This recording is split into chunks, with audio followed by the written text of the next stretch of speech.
Welcome to the Cyclical Doula podcast. I'm Emma, a certified Sympto-Pro instructor, a fertility awareness educator, and your guide to fertility coaching and reproductive health education from menarche to menopause and all the different types of motherhood in between. If you're seeking a natural, science-backed approach to managing your fertility, understanding your cycle, or simply connecting with your body in a new way, you're in the right place. Each episode is designed to empower you with the tools, knowledge, and confidence you need to thrive in your unique journey. Quick disclaimer, this podcast is for educational purposes only and is not medical advice or individualized charting support. For specific guidance, please consult with your healthcare provider or fertility awareness instructor. Now, let's dive into today's topic. Welcome to the space where cycles breathe, where the real raw life of a mama leads, from motherhood's highs to charting the low. Your body's story is the star of the show. Matriarch heart. Hey, I'm so excited that you're here today on the Cyclical Doula podcast. Today, we're talking about food in a way that actually feels doable. If you're preparing for pregnancy, navigating postpartum, or just trying to feed yourself while little people reject perfectly good vegetables, this one is for you. I'm joined by Registered Dietitian Aderet, founder of Dining with Nature. She helps women nourish from fertility through family life with a gentle body-led approach. We dig into how to notice patterns instead of obsessing over a single data point, what cycle-aware view of cravings and seasons can look like, and why the perfect plan is less powerful than a B- rhythm you can repeat. You'll hear practical ideas, think soups, sheet pan dinners, and a simple 1-week experiment to add plants to every meal, plus a family menu trick that I'm stealing immediately, the Venn-diagram method. And we poke at a few internet nutrition myths and come back to the heart of it all, connection, not perfection. All right, let's get into it. Welcome back to the Cyclical Doula podcast. I'm so excited to have Aderet with me today, and we are going to be talking about nutrition in a bunch of different ways, but I'm going to let her start off by introducing herself and telling us a little bit more about who she is and what she does. Okay. Thank you, Emma, so much for having me here. I'm really excited for today's conversation. I'll just quickly introduce myself. I'm Aderet. I'm a dietitian. I have a private practice, Dining with Nature. We work with women from fertility through family life. So, preconception, pregnancy, postpartum, and then in the first few years of family as well. Providing kind of a holistic, more sustainable approach to nutrition care. Awesome. Is there anything else you want to share about yourself? Yeah. Sure. So I'm from New York. And I was born and raised, one of 6 kids, and, just, really passionate about food and health, and kind of it's kind of set me on a path, to,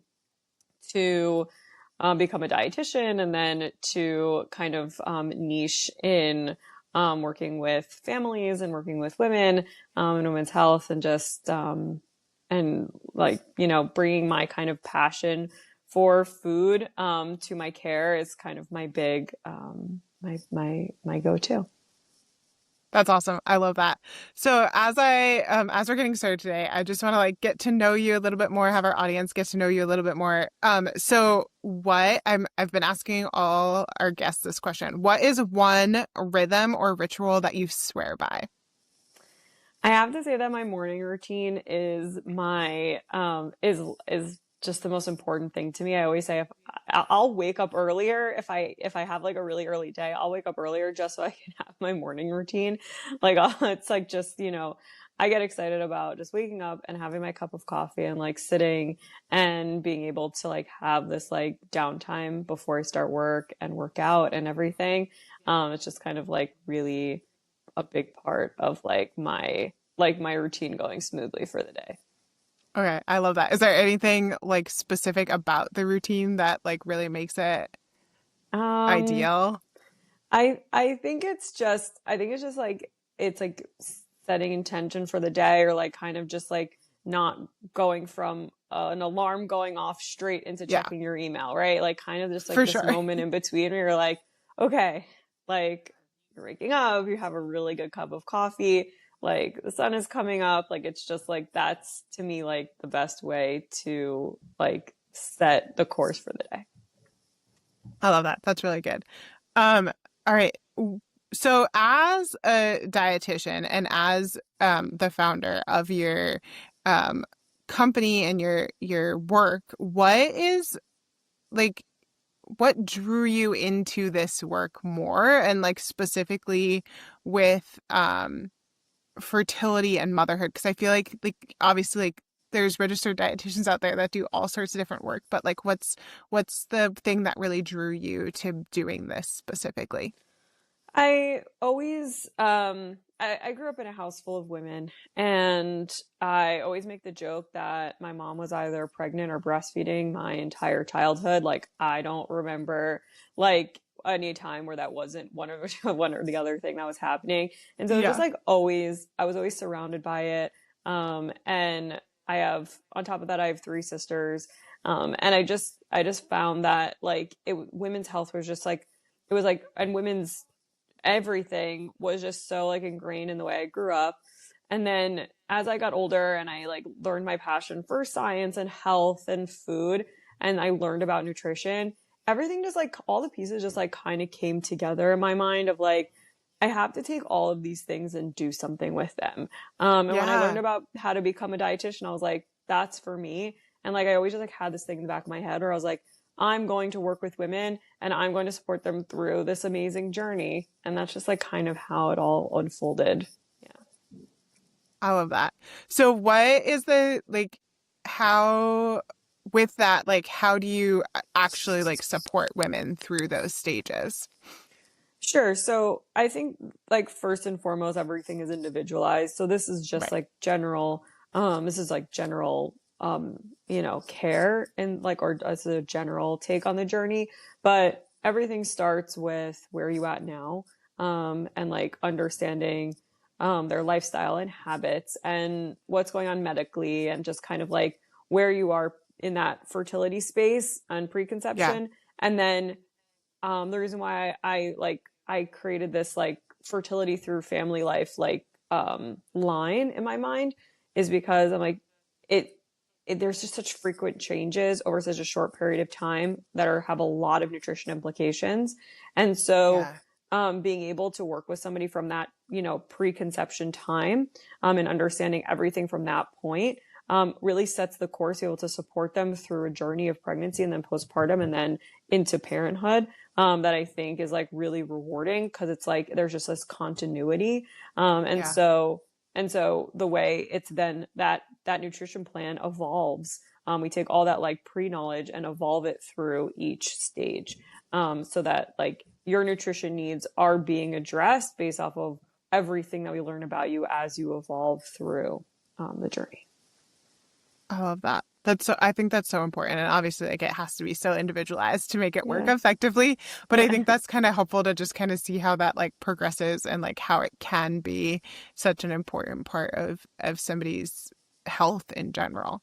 Hmm. You had mentioned that there's this that you honor your like your body's cyclical nature when you're working through this. Can you tell us a little bit more about like what that looks like? You talked about like the general journey of different seasons, but do you recommend obviously again like I know this is totally individualized, so like disclaimer that it's not general advice to Yeah. everybody, but like would is there some commonalities in regards to women in their in with their cycles that there's recommendations around how we feed ourselves in that time? Yeah, absolutely. I think that, I mean, I think that women go through a lot of different versions of cycles, whether it's their menstrual Right. cycle or cycle, whether it's like a seasonal cycle, whether it's like a fertility cycle. And I mean, like the word cycle is like, should just be synonymous with women in my mind. For Um, sure. and so like, I like to learn what those are, Yeah. what those look like, what types of things come up, whether it's food cravings, whether it's specific symptoms, whether it's like it can be as simple as like, well, during the winter I eat less fruits because there's less fruits in season, and so this is something that Right. like I'm lacking in my diet. Or It can be I really crave chocolate before my period and it kind of gets a little out of control. Or, I think that learning those ins and outs of people's lives really helps in the like nutrition care that's provided. Yeah, okay, that makes sense. And so how do you like if somebody wants to work with you or like get into this space, like how do they then or how are they able to like track that or know that there's that it's corresponding with all of those things? Like do you have a specific Yeah. protocol or like connecting? I know like a lot of the people who are originally going to be listening to this podcast from my side are probably coming with some of this like fertility awareness based method knowledge. So we're tracking cycles on the day-to-day basis. But Hmm. I wonder if that like how that could integrate with Yeah. what you're doing. So, I mean, I think there's a lot of ways to learn this. One, it's simply by already having the knowledge and bringing it to the table on day one, and Right. we kind of work through it together. Or it's working with me for an extended period of time that allows us to learn those patterns and pull them out. Sometimes, I always say with data collection, this is data collection at the end of the day. And Yeah. we have a tendency to get fixated on one point, like, oh, this week I dot, dot, dot, dot, dot. And what I'll encourage people to do is kind of zoom out and say, okay, that's one data point. Now let's get like 10 more and see what the Yeah. trend is and learn those patterns. And that can be done through a tracking of some kind. It can be done through journaling of some kind. It can be done just through frequent sessions. There's so many different ways to learn those patterns and through of the cycles, in the cycles, with the cycles, to collect that data and to use that data. I love that. All right, that's great. I think that as we're talking about this, it kind of comes up the idea of like um nutrition as a whole in like diet culture versus what it seems like you're talking about in regards to like really looking at the individualized person and like supporting them through all of these different seasons of their life. Um, how how do you help women in general like find that middle ground of like wanting to maybe like feel better or lose some weight or like all of those like typical things that are around diet culture and then also like really looking at that individualized person and all of those things. So I my first step in any conversation, especially with women, is to understand their history with their relationship with food, their relationship with body, and understand where they're at now. And a lot of the beginning work might be shifting mindsets. That Yeah. might be a lot of the conversations. Yeah, obviously we're going to have to talk about the like, the clinical nutrition stuff that's going to be relevant to whatever your journey is. But you might come back to me in the second session and say, look, I heard everything you said and that I need to do, but here's the barrier. And sometimes that Right. barrier has a lot to do with relationship with food and relationship with body and requires time to work through that before any real change is made.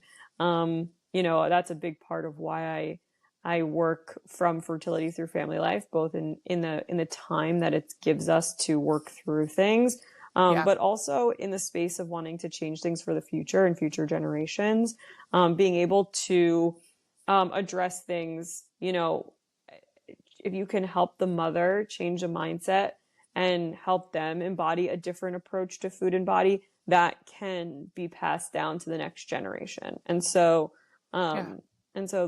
that kind of, I hope answers the question of like Yeah, how I it all think fits so. in. Okay. I think so. I think it's just like I think we're so quick, I think in general in society as women to be like, oh, especially like postpartum, like just like lose the baby weight, get back to that size or whatever. And that's not been my experience, but I know that that's been a lot of people's experience. Yeah. And I think that having that like mindset shift, as you were talking about, is just like, it's not just about like what are you eating, but like how you're eating and how you're approaching food is what it sounds like Yeah. that's coming from. Yeah, Yeah. absolutely. So as we're talking, is there like something about your story specifically that you want to share more about, not just your work, but like who you are as a person and who, like what really motivates you? Sure. I it's such a general question. So like, hopefully like, I'm like sharing what you're looking for. I think But it's anything. It can be yeah. anything. Whatever you feel like sharing Um, is good. Sure, absolutely. So I always make the joke that I don't like calling myself a foodie because I don't know if it's like cool still to call yourself a foodie. um, Yep. but like I just love food. I love cooking. I literally the other day I just said to somebody, I said, if I had to choose between cooking and baking or eating, I would choose cooking and baking. And they're like, that's the craziest thing Oh, I ever heard. And interesting. I was like, Okay. look, I'm like, I love to eat, like I love flavors and I love to learn about food and but I kind of look at food as nourishment. That's Okay. how I look at food. And also like as like a science experiment. Like if I'm curious about a flavor of something or a new food, I'll try it. But I get more joy from the process of putting it together. I find it to Okay. be like one of those like really exciting things. And I I always like wanted to, and that's just, I don't know where that developed from. I don't know where it came from. But I always just like, I find such joy in cooking and baking and then like bringing it to family and friends and like Yeah. providing it to others. Like that's where like I find so much joy. And so like that was such a big part of like, who I am as a person and how I kind of got here. That is just like really like, kind of encompasses, a lot. And, I think also just being a middle child of a big family and like kind of having these, I'll call them people pleasing tendencies as a Yep. result, I'll make a lot of jokes to make people laugh, but also like, I'm also the type of person that's like, I also need to like cook and bake and like provide food. And so like, I think that, my career really became like an extension of like who I am, my passions, Yeah. like in such a big way. Yeah. So yeah. I love that. I think that's Okay. so cool. And I think like what a cool thing that Yeah. like as the idea of like a foodie not being like often when I think about that, it's more of like eating the food and like that Yeah. experience of eating it. But I love that idea of just like being in the realm of like cooking it, baking and like that side of it. Yeah. Mm-hmm. That's really cool. I Yeah. love that. Do you think that there is like one thing about that joy that you can like give to people as they're like going through this? I know that's like as people are learning about their bodies and like learning how to feed themselves, like do you feel like you're giving that like joy of like cooking and baking to them as well through that? I really do try. I Yeah. hope. I hope I like make my love of food a little contagious, in Yeah. a lot of ways.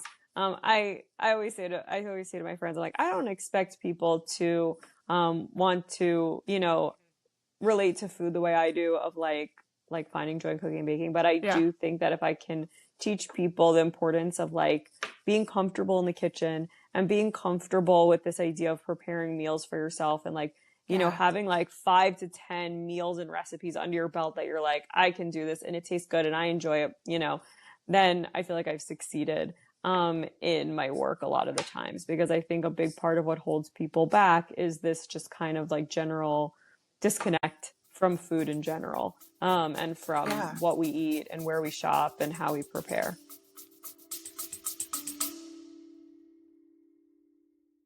Hey friend, quick pause before we keep going with today's episode. If you've been curious about learning to chart your cycle, but the whole thing feels just a little overwhelming, I made something just for you. It's my 14-day charting challenge. It's a completely free experience inside my private community. For 2 weeks, you'll have the opportunity to go through simple daily practices that will help you tune into your body's natural rhythms without pressure, without perfection, and without needing to know anything ahead of time. You'll get a chart to use, 3 short, confident building lessons, and a supportive space where you can actually start to understand what your body is showing you. It's all bite-sized and totally doable, even if life feels super full. So if you've been wanting to learn a fertility awareness-based method or just feel more connected to your cycle, come join us. You can sign up at the link in the show notes or going to my website, emama.com, and clicking on the free charting challenge. All right, let's get back to the episode. Totally. That completely makes sense. Do you think that, or like, do you have a favorite recipe or food that you've recently made, or one that you like always go back to? Man, I feel like there's so many. I'm a seasonal person. Okay. So Yeah. everything I cook is in seasons. Yeah. And like specifically love the fall season. So having this conversation right now is very apropos. Yeah. But like in the fall season, I really like to make pumpkin muffins. That's the thing I like to go to for my baking. Yeah. And also there's like a roasted cabbage recipe that I really love with like a tahini dressing on it. God. And so that's kind of how my brain works, of like, I think in seasons, and I'm already thinking about the winter season and the chili that I'm going to make, Nice. the mac and cheese I'm going to make, and the kale salads I'm going to make. Because that's just kind of like how I roll in my head, of like, my favorite foods and recipes to make are very aligned with the season that I'm in. So yeah. Yeah, that makes sense. I love that. That's super cool. Yeah, I'm a good sucker for a pumpkin muffin. That's a good one. I love that. Yeah, anything you can do with pumpkin. Yeah, absolutely.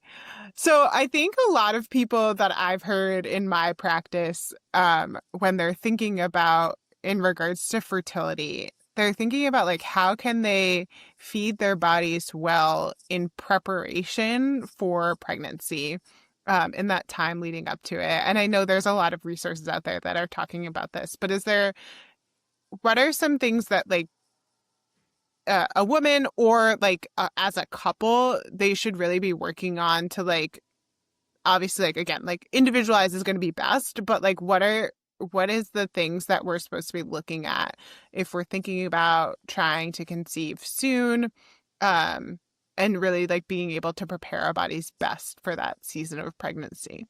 For sure. I like to talk about the who, what, when, where, how of nutrition. Okay. And I always start with like the when and the how, which is if you're given, I don't know, 16 hours of time that you're awake in the day, that's time for you to nourish yourself. That's time for you to get nutrients. And a big part of fertility health is being well nourished. And so use your time wisely. Avoid skipping meals if you can, right? Like get the biggest bang for your buck, and be smart about how you kind of spread your meals out for the day. And that's kind of the first piece that I always like to bring in. And because, at the end of the day, it's not groundbreaking information, because like you said, there's so much out there. Yeah. So the question really becomes, how do I get nourished enough to do what you're asking me to do, or what I'm asking my body to do for me, really? Yeah. And then the second piece is, making sure that when you are eating, you are being focused on nourishing yourself, that you are actually making that effort. And so, there's a list of fertility friendly nutrients, I should say, that like, you'll hear about all the time: your proteins and your fiber, your fruits and your vegetables, and your iron and your vitamin D and your folate. And like, you go through all of them, and you can go through all of them. What it comes down to is diversity in the diet, making sure that you're, eating a diverse range of fruits and vegetables, that you're having like, good quality protein sources on your plate, making an effort to eat those healthy fats, olive oil, avocado, nuts, seeds, fish, salmon, fatty fish, salmon, just being, taking the time to really, utilize your meals so that they are giving you, a nice range of nutrients. Yeah. Awesome. Yeah. I think that's sometimes I feel like it could be simpler than like somebody's like, all right, like looking at all of these very specific aspects of it, that just like that idea of just like nourishing your body well is really important. All right. What simple meals or nourishment rituals could support women who feel like they're just like stretched thin all of the time? Yeah. So first of all, the first thing I like to go to, especially as though it's getting colder now, so like I'm thinking about hot meals, less cold meals. first of all, when you're stretched thin with time, meal prepping and batch cooking is your best bet. Yeah. So making things ahead of time, like a nice big pot of soup with a lot of different vegetables and even protein sources like meat or Mm, chicken. And things like I like to also suggest sheet pan meals. Those are quick and easy, right? Bunch of yeah. veggies roasted with like a good quality protein. Um, and then you have your easy stuff like things like a yogurt bowl, and things like a simple egg breakfast meal with like toast and whatnot. And so these simple easy meals and then also batch cooking, they go a really long way. There's a lot of Yeah. like great nutrition you can get from those simple meals. Yeah. Yeah, that's really good. I love that. And do you because you're focused on like through family life, how do you approach this when like people have toddlers and little kids who like maybe aren't eating all of the the different range of things that you may Yeah. be trying to feed yourself, but how do you approach that with them as well? Because I'm assuming that's kind of connected into that Oh idea of yeah. that family life. Yeah. Yeah. I like to talk to families about the Venn diagram. Yeah. So you're not gonna all overlap on everything. Right. But there's this middle section, right? You have mom, dad, and child, right? And there's a Yeah. middle section where you're going to all align on something or some things. Yeah. And those should be the main staples of your menu. Hmm. And I'll emphasize the need for a menu. And then the things that are kind of in each person's individual bubble, outside of the middle ground, that's where you won't be aligned. And so, for example, if you make a pot of soup that's full of ingredients that everybody likes, but one person likes to have rice on the side, and one person likes to have pasta on the side, and one person likes to have potatoes on the side, that's where you're going to have to, get creative in the kitchen and maybe Yeah. have a couple different options. But always starting with like what's sitting in the middle, right? What's sitting in the middle? What do we all agree on? What are all things that like not only do we all like, but we all need, Yeah. type of thing, and then kind of working from that space. All right, that's good. I like that. I think obviously like that can get so specific Yeah. into that, but I think that's really helpful to just kind of like think about that. I feel like sometimes our personal philosophy in our household is just like to feed the kids what we're all eating. I have a 4-year-old and a 6-year-old. And but I know that like that's not the case for every family about what they're currently doing, but that they kind of are hoping to do. And Hmm. hearing that can be really helpful to just like kind of finding those things and focusing on that. I like that idea of meal planning too, having a menu specifically, you said. And is that something that you like work with people to create when you're working with people one on one? Yes. So when I Yeah. work with people one on one, we'll create a menu together, um, where we'll kind of like sit and work through like what your family likes and like how to create consistency in the family. Yeah. So like I think a big thing that, it's like we really get caught up in this like idea of like, oh, what am I supposed to have for dinner tonight? Right? This Yeah. kind of like frustration of like, oh, what are we supposed to have? And I like to kind of help families create this outline, so that it's like, okay, on Tuesdays you're gonna have a chicken meal type of thing, right? Yeah. Um, it's gonna be a different chicken meal every single week, but like this is the Tuesday, and if there's this consistency and this expectation, it helps with building the menu. And on top of that, I do offer meal planning service, so that also helps with that. Like, okay, but we also want to be not only addressing what we like and what works for the family, but also what addresses our nutritional needs for everybody. Right. And so kind of combining both that like clinical and that like I'll call it social element. Yeah. That's Yeah. really good. I mean, I feel like I could use that. My husband's the cook in our family, but he's a flight attendant, so he's gone for stretches at a time, and I'm always like, "All right, what do I do?" And I feel like that's really helpful. Obviously, like Yeah. I've kind of heard it before, but it's one of those things where it's like, yeah, like if you just kind of like pick some of those ideas and narrow it Hmm. down, could be really helpful. Yeah. All right. What is when we're talking about all of these things about fertility and food and family life and food, and nourishing our bodies, a myth that comes to mind when we're talking about this that you'd like to debunk? Um, I think that that's actually a really good question. There's a lot of myths. Yeah, I can. So You it's can like say a few if you want I know it's like I to. don't even know which one to choose. I think the biggest thing that it's just that social media is so full of the do's and don'ts and the rules. Mm, It could be as simple as stop drinking coffee, don't eat gluten, all the like different, hot topics, I'll call them, or yeah, like yeah, trendy topics. And we get really caught up in them and we get frustrated because it doesn't feel applicable to us.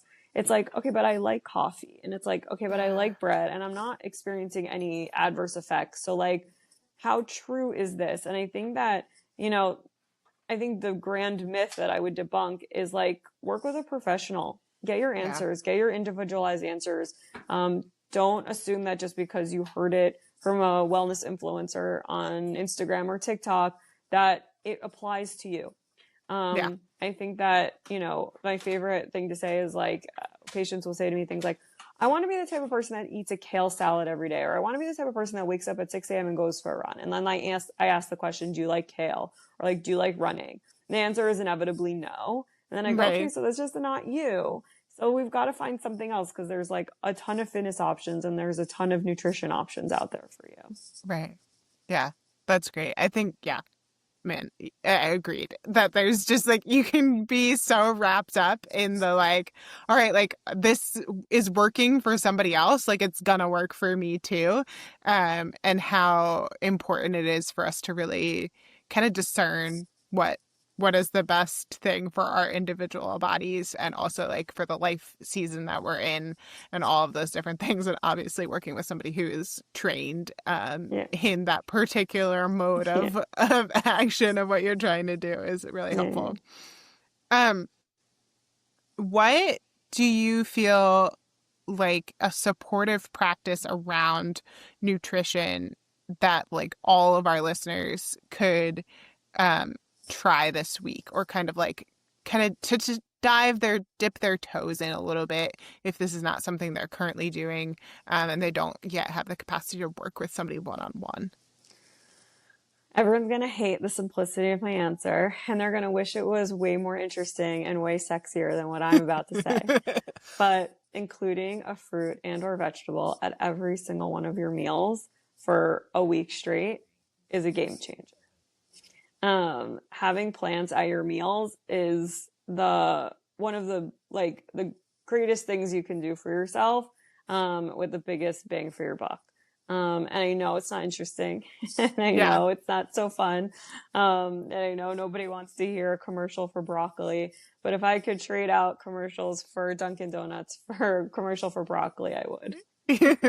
Awesome. I love that. And what's like in season right now? This is gonna be the week that we're recording this is also gonna Okay, come out. So like what's like in season in November, in we'll just say like in the US or like for the sure. North America, just because obviously it's different everywhere. Yeah. Fun things right now, potatoes, sweet potatoes, squash, pumpkin, leeks. All the herbs are delicious right now, like sage and rosemary. I mean, there's so much you can do. I'm like, my Yeah. brain is like going on the fritz. You're going to see some citrus fruits. There's just really great stuff out there right now. And I know it's technically not growing season, but there's still some great stuff in the market right now that apples, Yeah. that you should definitely be grabbing. Yeah. Awesome. That's great. I feel like that's helpful to just kind of like have some ideas of like not only eat those fruit and vegetables, but like here are the ones that are in season and maybe like a little bit better for right now too. Yeah. Awesome. So when you're like working with all of this, what do you hope that every woman learns about when caring for her body during these life phases? Obviously, like, that's a huge question. It might be different based on different life seasons, but what's your like general hope around all of that? I hope that women learn that how they take care of themselves on the inside reflects on the outside. Yeah. Like like if we are taking care of ourselves the best we possibly can be. I have a patient that says it's aiming for a B minus C plus in how we take care of ourselves, which I like. That's a really good grade. Yeah. And if we can kind of reach that point, and feel really confident and good about how we're taking care of ourselves, it really reflects on the outside, both in like our vibe and in our physical appearance and just everything. Yeah, that's great. Wow. Yeah, I love that. Okay. Awesome. Okay, well, tell me what else like you're hoping to just share on the podcast in general, and then whatever, anything that comes to mind, and then also tell us like where we can listeners can work with you and all of that and find you. Yeah, absolutely. I think if I could just leave everybody with like one last thing, it would Yeah. just be, like I know there's a lot of nutrition noise out there, and there isn't and you think you can get all your answers from Google and ChatGPT, and not often do people like seek out dietitians. Yeah. But there's so much to gain from getting support from a nutritionist and from a dietitian, being able to kind of work with somebody through all the seasons of life, and tackle some of the medical issues from a food standpoint and from a lifestyle standpoint can be really rewarding. And so not to skip out on an opportunity to work with somebody. Yeah. And that I hope that women know that they can have that support, because that is a big part of being a female. And so knowing that there is like that support out there for you is something that I would encourage people to seek out. And then you can find me on my website, diningwithnature.com, or you can find me on Instagram at diningwithnature. I always like to hear from everybody, so please don't hesitate to DM me or shoot me a message through my website, or book a call, and we can chat further. Awesome. That sounds so good. It's been so great talking with you. You also had shared with me that you have a newsletter that that people can get on to. So we'll get those links to your website and all of those things, your one-on-one services, in the show notes as well, so people can connect with you. But if somebody wants to connect with you, is it through your website the best way to just kind of reach out and find information about how to do that?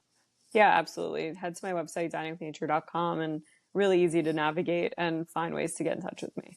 Perfect. That sounds great. Well, it's been such a joy talking with you. And I really appreciate you being on here and sharing all your wisdom with us. All right. Thank you, Emma, so much. It was great to be here. Thanks so much for tuning into the Cyclical Doula podcast. If you enjoyed this episode, it would mean so much if you shared it with a friend or posted it on Instagram and tagged me at Cyclical Doula. If you've got a question you'd love to hear answered on the show, head over to emma.com/podcast to submit it. And don't forget, leaving a quick review really helps this podcast reach more people. Plus, if you upload a screenshot of your review on my website, I'll send you a special surprise as a thank you. You'll find all the details in the show notes about this show today, and I really appreciate you being here and listening in. I'll see you next time.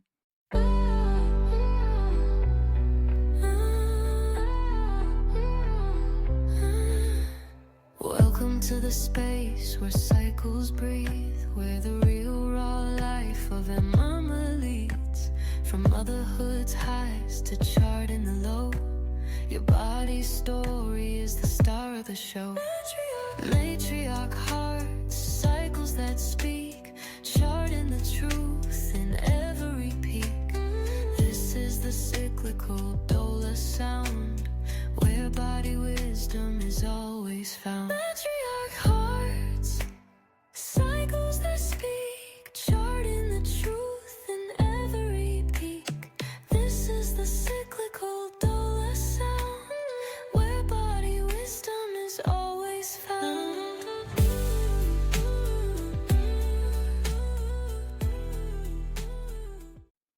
Just a disclaimer and a reminder that any guests on the show are views of their own and not necessarily views of Emma LLC or Emma Goff herself.